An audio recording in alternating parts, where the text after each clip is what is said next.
Princess Zarathek of the Vorthak Empire had never questioned her superiority until the day she met Marcus Chen. Standing in the pristine training chamber aboard the neutral station between their worlds, she watched the human stretch his unremarkable limbs with casual indifference. Her four eyes analyzed every movement, searching for hidden weapons or augmentations that might explain why the Galactic Council had chosen this particular specimen for the cultural exchange program. The human appeared pathetically weak. His single heart pumped sluggish blood through a fragile frame that lacked even basic exoskeleton protection. Where her people possessed natural armor plating and redundant organs, this creature seemed designed by nature as prey, yet something in his steady gaze unsettled her. "Your Highness," Marcus said, his voice lacking the proper reverence due to royalty, "I understand we have 100 days to train together. What would you like to learn first?" Zarathek's translator implant struggled with his casual tone.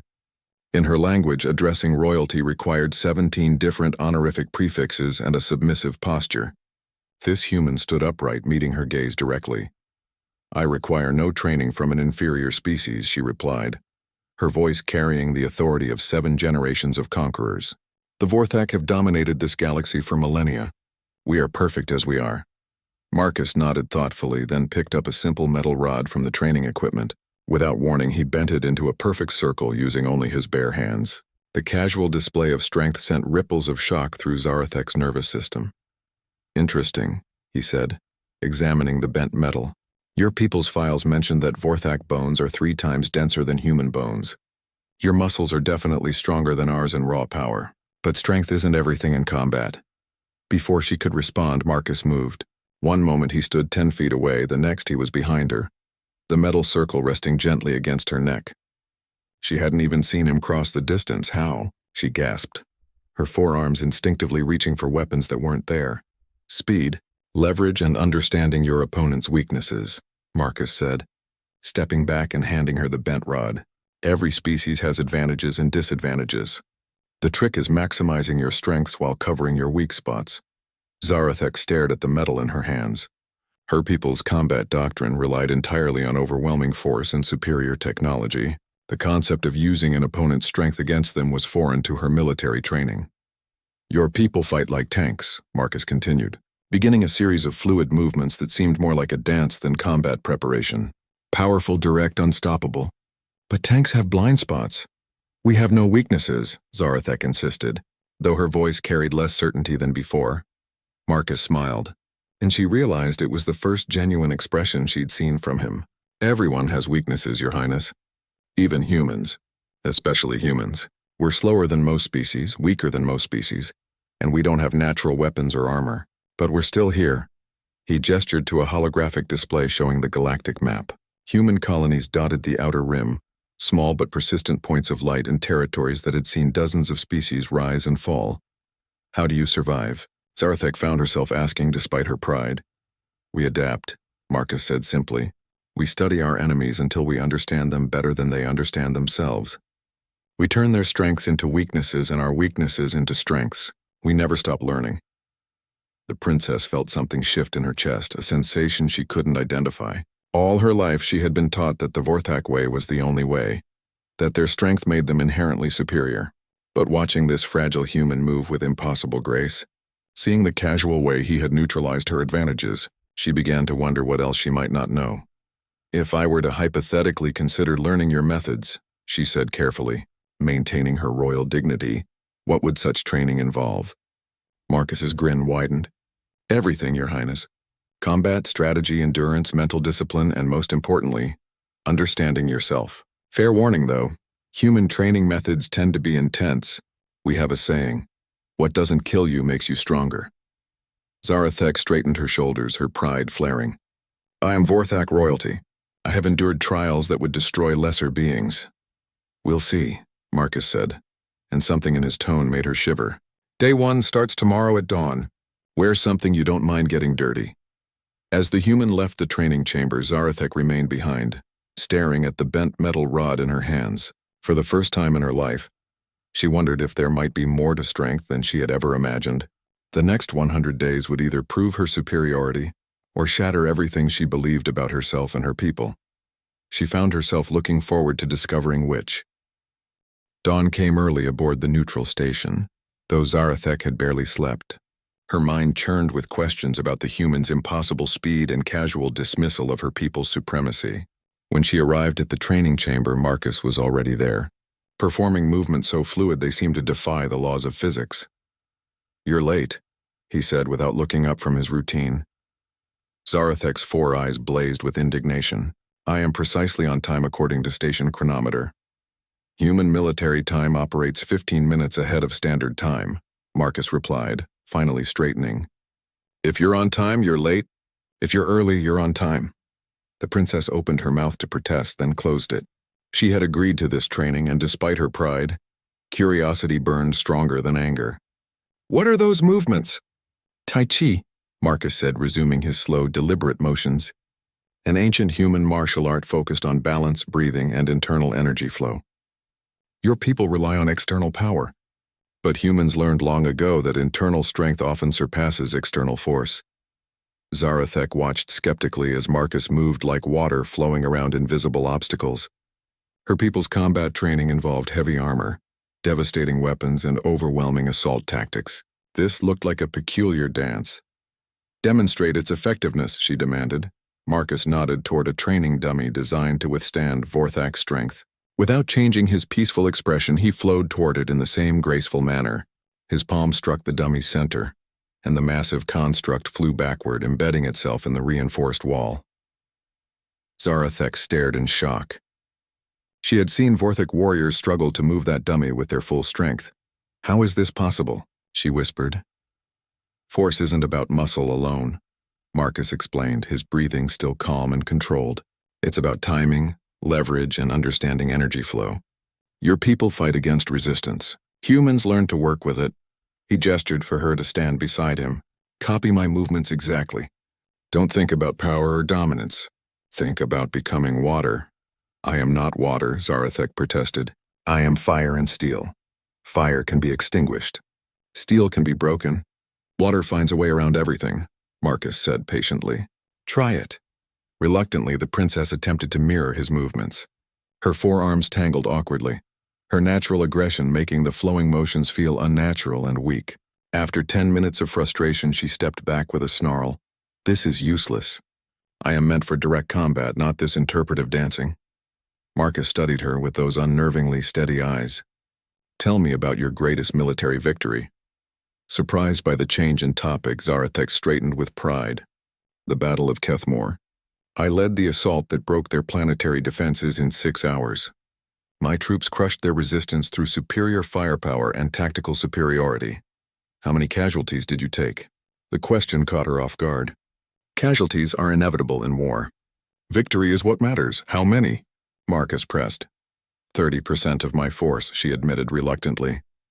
Marcus nodded thoughtfully. "Humans have a different approach. We prefer to win without fighting at all. When we must fight, we aim for 0 casualties on our side while achieving complete victory." "Impossible," Zarathek scoffed. "War requires sacrifice, does it?" Marcus moved to the holographic display and called up historical human conflicts. The siege of Zerion 7th. Humans were outnumbered 1,000 to 1 against the Christic Confederation. Traditional strategy would have demanded a frontal assault with massive casualties. The display showed a seemingly hopeless scenario. Human forces faced overwhelming odds against technologically superior enemies in fortified positions. What did they do? Zarathek found herself asking despite her skepticism. They studied the enemy's psychology, analyzed their cultural weaknesses, and discovered that the Christic valued honor above tactical sense. The humans challenged their leader to single combat. Winner takes all. The display shifted to show a human fighter facing a massive Christic warrior twice his size and armed with energy weapons. The human lost. "Obviously," Zarathek said. "The human won," Marcus corrected. "Not through strength, but by understanding his opponent better than the opponent understood himself. He used the Christek's honor code against them, turning their greatest strength into their greatest weakness." Zarathek watched the recording replay, seeing how the human warrior had used speed, misdirection, and the alien's own aggressive nature to achieve victory. It was like watching water flow around a rock until the rock eroded away. "This is deception, not honor," she protested weakly. "This is adaptation, Marcus corrected.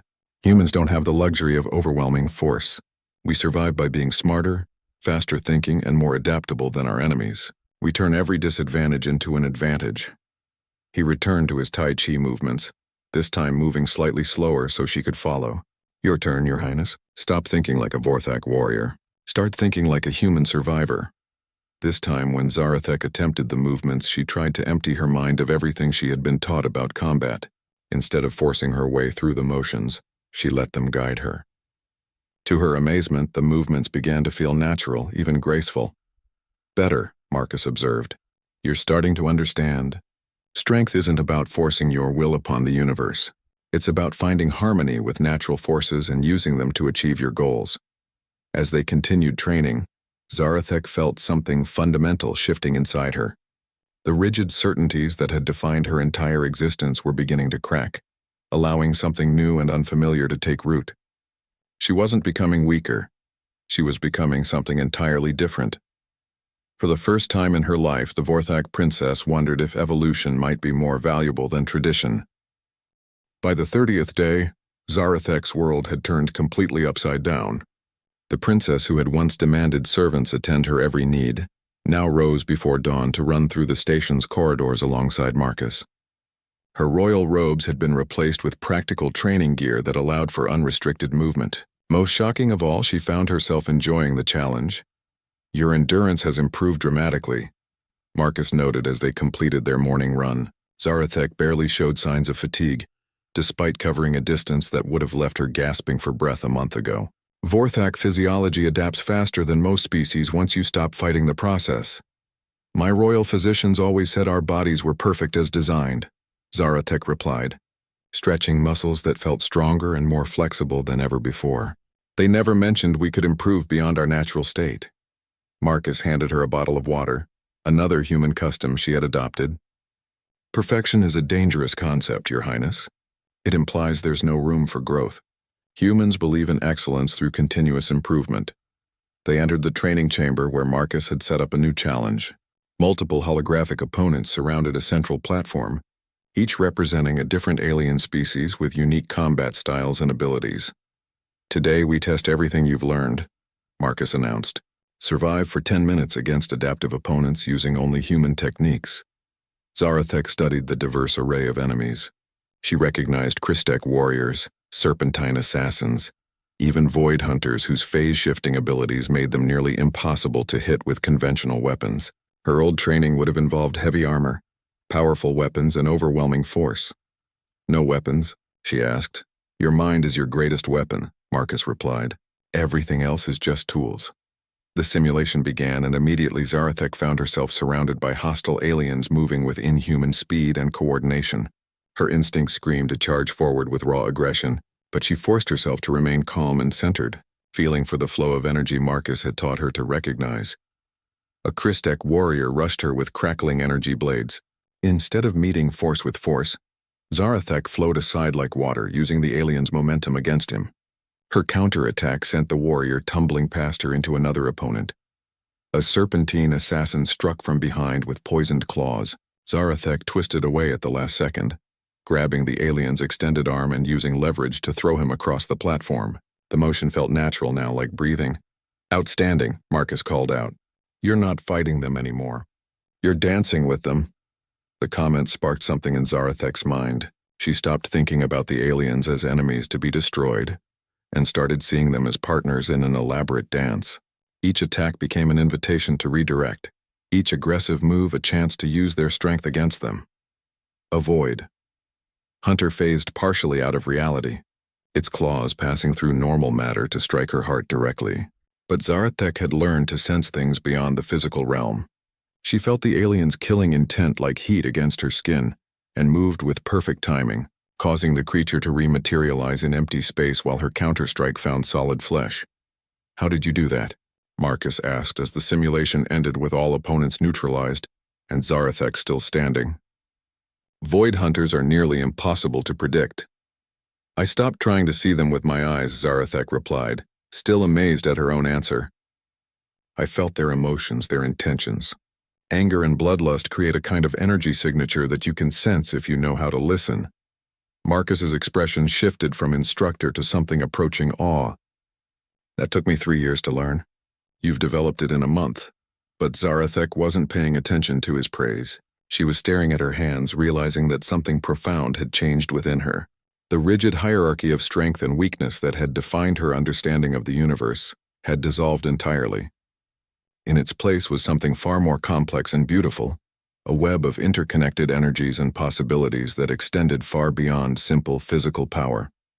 "Marcus," she said slowly, "what have I become?" "Something new," he replied with evident satisfaction. "Something that's never existed before. You've taken Vorthak natural advantages and combined them with human adaptability and awareness. The result is unprecedented." Zarathek felt a thrill of fear mixed with exhilaration. Her people valued tradition and conformity above all else. They would view her transformation as corruption, possibly even treason. Yet she couldn't deny that she felt more capable, more alive, and more truly herself than ever before. "My father expects me to return unchanged," she admitted. "He plans to use this cultural exchange to demonstrate Vorthak's superiority to the Galactic Council. He wants me to prove that we need nothing from other species." "What do you want?" Marcus asked. The question struck her like lightning. In all her years of royal training, no one had ever asked what she personally desired. Everything had been about duty, tradition, and maintaining the status quo. "I want to keep learning," she said, surprised by the certainty in her own voice. "I want to discover what else is possible when different approaches combine. I want to understand every species in the galaxy the way you helped me understand humans." Marcus nodded slowly. "That's a dangerous path, Your Highness. It means leaving behind everything you were taught to believe about yourself and your people." "Good," Zarathek said firmly. "I'm tired of being what others expect me to be. I want to become what I'm capable of becoming." As they prepared for the next phase of training, neither of them realized that their sessions were being monitored by intelligence agents from multiple species. The transformation of a Vorthak princess was sending shockwaves through established power structures across the galaxy, and not everyone was pleased with the implications. Day 60 brought unexpected visitors to the neutral station. Zarathek was deep in meditation when alarms began blaring throughout the facility. Her 4 eyes snapped open to find Marcus standing tensely by the observation window, his usual calm demeanor replaced by sharp alertness. "What's happening?" she asked, rising gracefully from her meditative position. The movement was instinctive now, her body flowing like water even in moments of surprise. "Vorthak battle cruisers," Marcus replied grimly, pointing to the massive ships taking position around the station. "3 of them. Someone's very concerned about your progress." Zarathek felt her newly awakened senses reach out automatically, reading the emotional resonance of the approaching ships. What she felt made her blood run cold, fear, anger, and desperate determination radiating from the crews. These weren't ceremonial guards coming for a routine check. They were here to stop something they viewed as an existential threat. "My uncle," she whispered, recognizing the flagship's distinctive energy signature. "Admiral Thekvar commands the central vessel. He's my father's brother and the most conservative voice in the military council." The station's communication system crackled to life. "Princess Zarathek, this is Admiral Thekvar of the Imperial Navy. You will report to the main docking bay immediately for transport home. Your cultural exchange has been terminated." Marcus and Zarathek exchanged glances. Through their weeks of training together, they had developed an almost telepathic understanding of each other's thoughts and intentions. "I'm not ready to leave," she said quietly. "There's still so much to learn." "They're not giving you a choice," Marcus observed. "Those ships are carrying enough firepower to slag this entire station if necessary." Zarathek closed her eyes and extended her awareness further, a technique Marcus had taught her for reading large-scale situations. The emotions she sensed from the Vorthak crews painted a clear picture. They genuinely believed she was in danger. Not physical danger, but spiritual and cultural contamination that threatened the very foundations of their civilization. "They're afraid of me," she realized with shock. "They think I've been corrupted beyond redemption." "Have you been?" Marcus asked with genuine curiosity. The question forced Zarathek to examine herself honestly. The princess who had arrived 60 days ago no longer existed. In her place stood someone who thought differently, moved differently, and saw the universe through completely altered eyes. By traditional Vorthak standards, she had indeed been corrupted. Yes, she admitted, and I'm grateful for it. The communication system crackled again, this time with her uncle's voice carrying barely contained fury. Princess, you have 60 seconds to comply or we will board the station and retrieve you by force. Your Highness, Marcus said formally, you have a choice to make. You can return to your old life and pretend these 60 days never happened, or you can stand up for what you've become. Zarathek felt the weight of destiny settling on her shoulders. Everything she had learned about adaptation, flow, and finding strength through flexibility had led to this moment. She activated the communication system. Uncle Thekvar, she said, her voice carrying new harmonics that made several crew members on the ships visibly recoil. I appreciate your concern, but I am exactly where I need to be. You will return home immediately, the Admiral barked. Your father demands it. Then he can come here himself and ask me personally, Zarathek replied calmly. I am a princess of the realm, not a child to be ordered about by subordinates. The insult struck home. Through the station's sensors, she could feel her uncle's rage spike to dangerous levels. Admiral Thekvar was many things, but he was not subordinate to anyone except the Emperor himself. Very well, came the cold response. We're boarding now. Resist and you will be considered a traitor to the Empire. Marcus moved to the weapons locker, but Zarathek stopped him with a gentle touch. No, this isn't about violence anymore. They're bringing enough soldiers to level this entire section, Marcus warned. Traditional Vorthak boarding tactics don't leave room for negotiation. Zarathek smiled and Marcus felt a shiver run down his spine. There was something different in her expression now, something that hadn't been there before. She looked like someone who had discovered a secret that changed everything. Then it's time to show them that traditional tactics aren't the only option, she said. I want you to open all the internal bulkheads and disable the artificial gravity in the main corridors. That will turn the station into a three-dimensional maze, Marcus protested. Vorthak soldiers train in heavy armor for ground-based combat. They'll be completely disoriented. Exactly, Zarathek said, beginning to move through warm-up exercises that prepared her body for combat. And while they're struggling to adapt to an environment that neutralizes their advantages, I'll be demonstrating everything you've taught me about turning weakness into strength. As the first Vorthak boarding pods attached to the station's hull, Zarathek felt a moment of profound clarity. She was no longer caught between two worlds. She had become something entirely new, a bridge between the rigid strength of her people and the adaptive flexibility of humanity. The soldiers pouring into the station were about to learn that evolution was not just possible but inevitable, and sometimes evolution looked like a single individual refusing to be limited by the expectations of others. The battle for Zarathek's future was about to begin, and she intended to fight it on her own terms, using weapons her people couldn't even comprehend. The first wave of Vorthak soldiers entered the station expecting to face either a corrupted princess who needed rescue or a dangerous enemy who required elimination. Instead, they found themselves floating helplessly in zero gravity while invisible forces struck them from impossible angles. Zarathek moved through the darkened corridors like a living shadow. Her awareness expanded far beyond normal perception. Every soldier's location, emotional state, and intended movement registered in her consciousness like notes in a complex symphony. She had become something her people had no defense against, a Vorthak who fought like a human.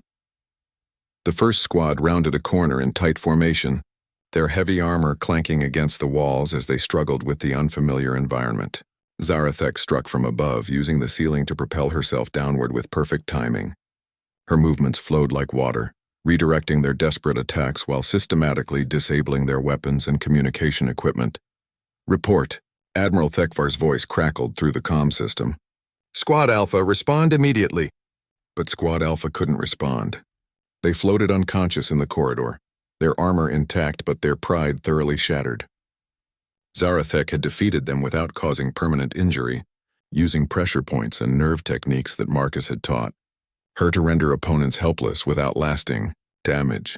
Something's wrong, she heard a soldier whisper to his companion as the second wave approached her position. The princess wouldn't fight us. She's Vorthak nobility. Maybe the humans did something to her mind, his partner replied nervously. Alien mind control or chemical manipulation. Zarathek felt a flash of anger at their assumptions, but immediately channeled the emotion into focused energy, as Marcus had taught her. Anger was just another force to be redirected, another tool to be used with precision rather than abandoned to chaos. She emerged from the shadows directly between the two soldiers, moving so smoothly that neither registered her presence until she spoke. "The humans didn't do anything to my mind," she said softly, her voice carrying harmonics that made both warriors freeze in place. "They helped me discover what was already there." Before either soldier could react, she moved. Her hand touched the first soldier's throat in exactly the right place to trigger temporary paralysis, while her foot struck the second soldier's solar plexus with calculated force. Both warriors dropped their weapons and clutched their affected areas, struggling to understand how they had been defeated so easily. "You're still Vorthak," the first soldier gasped. "Why are you fighting your own people?" "I'm not fighting you," Zarathek replied, helping both soldiers to more comfortable positions against the wall. "I'm teaching you. There's a difference." She moved on, leaving the confused soldiers behind to contemplate her words. Each encounter followed a similar pattern. Overwhelming force met with fluid adaptability, rigid tactics countered by creative improvisation. The princess was demonstrating in real time how human concepts could enhance rather than replace Vorthak's strengths. Admiral Thekvar's frustration grew with each failed squad report. He had brought elite troops trained for every conceivable combat scenario, yet they were being systematically neutralized by a single individual who shouldn't even be capable of resisting them. "Send the shock troops," he finally commanded. "Full combat protocols." "If she won't come peacefully, we'll bring her back unconscious." The shock troops were different from the regular soldiers. These were veterans of a dozen campaigns, warriors who had never known defeat. They entered the station with weapons designed to incapacitate rather than kill, but their intent was unmistakably hostile. Zarathek sensed the change immediately. Where the previous soldiers had been confused and reluctant to harm her, these troops viewed her as an enemy to be subdued by any means necessary. The emotional resonance they projected was dark, determined, and utterly without mercy. For the first time since the boarding began, she felt a touch of uncertainty. These warriors wouldn't be stopped by pressure points and gentle redirection. They required something more decisive. "Marcus," she whispered into her communicator, "I need to take this to the next level." "Are you sure?" came his reply. "Once you cross that line, there's no going back. They'll view you as a genuine threat rather than a misguided princess." Zarathek considered the implications. By escalating to more serious combat techniques, she would be declaring herself an independent entity, rather than a confused member of the royal family. There would be no returning to her old life after such a demonstration. "Good," she said firmly. "It's time they understood what I've become." The shock troops found her waiting in the main corridor, standing calmly in the center of the space with her hands at her sides. She looked completely vulnerable, an easy target for their stun weapons. "Princess Zarathek," their leader called out, "you will surrender immediately or face the consequences." "I am no longer the princess you knew," she replied, and something in her voice made all 12 warriors take an involuntary step backward. That person was limited by fear and tradition. "I am something new." They opened fire simultaneously, multiple stun blasts converging on her position, but Zarathek was no longer there. She moved like liquid lightning, flowing between the energy beams with impossible grace while closing the distance to her opponents. What followed wasn't a fight. It was a demonstration of evolution in action. The shock troops found themselves facing an opponent who combined Vorthak physical advantages with human tactical flexibility and something else entirely, something that transcended the limitations of both species.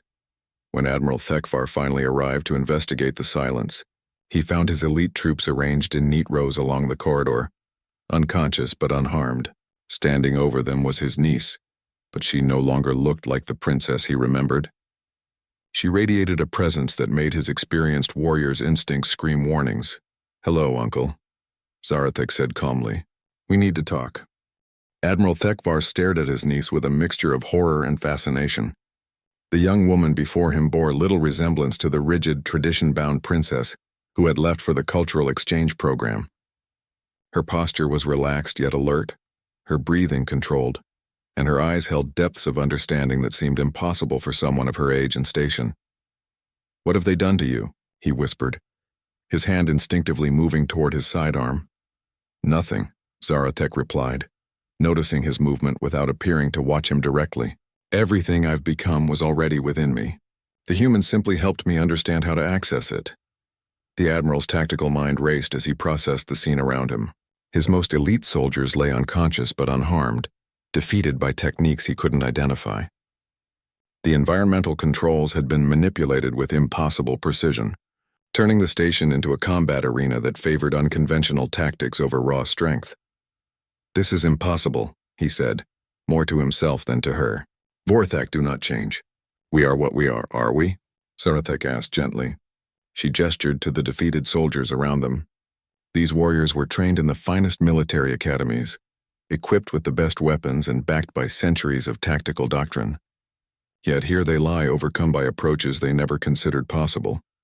She moved closer, and Admiral Thekvar was shocked to realize he felt intimidated by his own niece. Not physically threatened, she had demonstrated that she wouldn't cause permanent harm, but challenged in ways that struck at the very core of his worldview. "The humans taught me something revolutionary," Zarathek continued. "They showed me that strength isn't about maintaining what you've always been. It's about becoming what you need to be." "Heresy," Thekvar breathed. "You speak against the fundamental principles of our civilization." "Do I?" Zarathek asked. "Our ancestors conquered the galaxy by adapting to new challenges and overcoming superior enemies. They changed and evolved with each victory. When did we decide that growth was weakness instead of strength?" The question hit Admiral Thekvar like a physical blow. Deep in his military training lay the study of ancient Vorthak campaigns, when his people had been explorers and innovators rather than rigid traditionalists. Those early warriors had succeeded precisely because they adapted their tactics to each new enemy and environment. "Show me," he said suddenly, his strategic mind overriding his cultural conditioning. "Demonstrate what you've learned." Zarathek smiled, recognizing the moment when intellect triumphed over prejudice. "Stand ready, Uncle. Try to capture me using standard Vorthak techniques." Admiral Thekvar was no mere ceremonial officer. He had earned his rank through combat experience and tactical brilliance. When he moved, it was with the explosive power and precise timing that had made Vorthak warriors legendary throughout the galaxy. But Zarathek wasn't there when his attack arrived. She flowed around his assault like wind around a mountain, her movement so perfectly timed that his own momentum carried him past her position. A gentle touch on his shoulder sent him stumbling, while a precise strike to his wrist caused his weapon to drop harmlessly to the floor. "Impossible," he gasped, spinning to face her again. "Inevitable," she corrected. "Watch my movements, Uncle. I'm not avoiding your attacks through superior speed or strength. I'm reading your intentions and responding before you complete your thoughts." This time Admiral Thekvar attacked with cold calculation rather than explosive power. He varied his timing, feinted with multiple techniques, and used every trick his decades of experience had taught him. Yet somehow Zarathek seemed to anticipate each variation before he implemented it. "How?" he demanded as she gently redirected his final assault, leaving him unharmed but thoroughly defeated. Human combat philosophy emphasizes understanding your opponent better than they understand themselves, Zarathek explained. "They taught me to read emotional energy, body language, and breathing patterns. Every attack is preceded by unconscious preparation signals that reveal your intentions," she demonstrated, by pointing out the subtle tells that had informed her responses, the slight shift in his weight before a charge, the tension in his shoulders before a strike, the focus of his gaze indicating his target. To Admiral Thekvar's amazement, she had been reading his tactical decisions like text on a screen. "This knowledge could revolutionize our military doctrine," he said slowly, his strategic mind grasping the implications immediately. "That's only the beginning," Zarathek replied. "The physical techniques are just the foundation. The real transformation is mental and spiritual. I've learned to see beyond the artificial limitations we place on ourselves." Marcus chose that moment to enter the corridor, moving with the casual confidence that had first caught Zarathek's attention. Admiral Thekvar tensed, expecting to face the alien who had corrupted his niece, but found himself looking at an unremarkable human who radiated calm competence. "Impressive work." "Your Highness," Marcus said, surveying the unconscious soldiers. You've adapted the techniques to work with Vorthak physiology better than I expected. The student has become the teacher, Zarathek replied with evident satisfaction. Uncle, this is Marcus Chen, the instructor who helped me discover my true potential. Admiral Thekvar studied the human with professional interest. You're the one responsible for these changes? I'm responsible for providing information and guidance, Marcus corrected. The princess is responsible for choosing what to do with those tools. No one can force evolution, Admiral. They can only create conditions where growth becomes possible. The three stood in silence for a moment, each processing the implications of what had occurred. The unconscious soldiers around them represented more than a tactical demonstration. They were proof that fundamental change was not only possible but potentially necessary for survival in an evolving galaxy. What happens now? Admiral Thekvar asked finally. Zarathek straightened, and for the first time since the boarding had begun, she spoke with the full authority of her royal position. Now we go home, Uncle. It's time my father learned that his daughter has become something the Empire has never seen before. The Admiral nodded slowly, recognizing that the cultural exchange program had succeeded beyond anyone's wildest expectations. The question now was whether the Vorthak Empire was ready for the revolution that was walking through its front door. The imperial palace of the Vorthak Empire had witnessed many momentous events throughout its 1,000-year history, but nothing quite prepared the assembled court for the sight of Princess Zarathek walking through the great doors on day 100 of her transformation. She moved with fluid grace that seemed to defy the heavy gravity of the throne world, her presence filling the vast chamber with an energy that made even the most powerful nobles step back involuntarily. Emperor Thekmol sat rigid on his crystalline throne, his four eyes fixed on his daughter with an expression caught between pride and concern. The reports from Admiral Thekvar had been disturbing. Tales of impossible combat techniques, philosophical heresy, and fundamental changes that threatened the very foundations of their civilization. My daughter, the Emperor said formally, his voice echoing off the vaulted ceiling, you have returned from your educational experience. Father, Zarathek replied, offering the precise bow required by court protocol while somehow making the gesture seem like a choice rather than an obligation. I have indeed returned, though perhaps returned isn't the correct word. Murmurs rippled through the assembled courtiers. Such subtle defiance would have been unthinkable from the old princess, who had been a model of traditional Vorthak obedience and rigid adherence to established customs. Explain yourself, Emperor Thekmol commanded, though his tone suggested he wasn't entirely certain he wanted to hear the explanation. Zarathek stepped forward into the center of the throne room, where ancient mosaics depicted the great conquests that had built their empire. She gestured to the artistic representations of Vorthak warriors overwhelming their enemies through superior force and technology. These images show our ancestors' victories, she said, her voice carrying clearly through the chamber, but they don't show the full story. Our people succeeded not because they were unchanging, but because they evolved with each challenge they faced. The Minister of Cultural Purity stepped forward, his expression scandalized. Princess, you speak dangerous words. Our strength comes from maintaining the purity of Vorthak tradition. Does it? Zarathek asked calmly. Then explain to me why our expansion has stalled for the past 2 centuries. Why our enemies grow bolder while our influence wanes. Why the Galactic Council no longer fears our military might. The challenge hung in the air like an undetonated weapon. These were questions that had plagued the Empire for generations, but they were never spoken aloud in the presence of the Emperor. Our strength remains unmatched, another courtier protested. No single species can stand against Vorthak military power. Agreed, Zarathek said, surprising everyone with her acceptance. No single species can match us in direct combat. But the galaxy is no longer organized around single-species conflicts. Our enemies have learned to cooperate, to combine their strengths while we refuse to acknowledge that adaptation is possible. She moved to the center of the chamber, and every eye followed her with fascination and growing unease. Something about her presence had changed fundamentally, as if she had become more than the sum of her parts. The humans taught me something revolutionary, she continued. They showed me that strength isn't about maintaining superiority through force alone. True strength comes from the ability to grow, adapt, and become whatever the situation requires. Demonstrate, Emperor Thekmal said suddenly, his strategic mind overriding his parental concerns. Show us these human techniques that my brother described in his reports.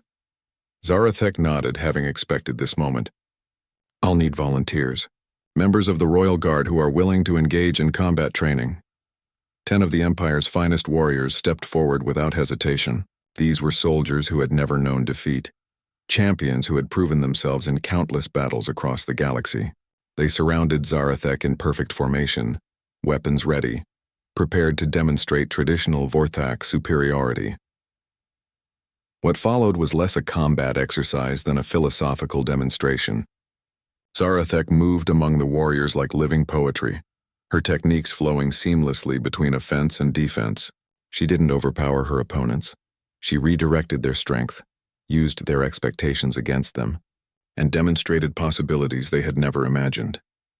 Within minutes, all 10 guards lay unconscious on the palace floor, defeated not through superior force but through an entirely different approach to conflict resolution.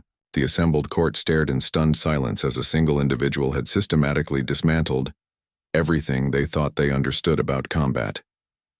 Impossible, the Minister of Cultural Purity whispered. She's Vorthak. We don't fight this way. I am Vorthak, Zarathek agreed, helping the unconscious guards to more comfortable positions. But I am no longer limited by what Vorthak are supposed to be. I've become what Vorthak could be. Emperor Thekmal rose from his throne, descending the crystal steps to examine his daughter more closely. As he approached, he felt something he had never experienced in her presence before, the recognition that she had fundamentally transcended her original nature. You've changed, he said simply. I've evolved, she corrected. And so can our entire civilization, if we're brave enough to embrace growth over stagnation. The Emperor considered her words while looking at the demonstration she had provided. His daughter had not become less Vorthak. She had become more than Vorthak, incorporating the best of human adaptability while retaining all of her natural advantages. What do you propose? He asked finally. Zarathek straightened, and when she spoke, it was with the voice of someone who had discovered her true purpose. I propose we establish an academy of adaptive combat, where our finest warriors can learn to combine traditional Vorthak strength with techniques from across the galaxy. I propose we stop viewing change as weakness and start seeing it as evolution. She gestured to the great windows that showed the sprawling capital city beyond. Our empire was built by ancestors who adapted to overcome impossible odds. We honor them not by refusing to change, but by continuing to grow as they did. The chamber fell silent as the implications sank in. Princess Zarathek was proposing nothing less than a fundamental transformation of Vorthak military doctrine and cultural philosophy. This academy, Emperor Thekmal said slowly. Would you lead it? I would be honored to serve, Zarathek replied. Though I should mention that effective instruction requires ongoing learning. I intend to continue studying with teachers from every species willing to share their knowledge. The Emperor looked at his daughter. No, looked at the leader she had become, and made a decision that would reshape the galaxy. Very well. By imperial decree, Princess Zarathek is appointed director of the Academy of Adaptive Combat. May our people learn to evolve as successfully as our daughter has. As the court erupted in excited discussion, Zarathek felt a moment of profound satisfaction. 100 days of training with a human had indeed transformed her into something else entirely. Not just a better fighter, but a catalyst for transformation that would spread throughout the stars. The age of rigid tradition was ending. The age of adaptive evolution had begun, and at its center stood a princess who had learned that the greatest strength came not from remaining unchanged, but from becoming everything you were capable of being.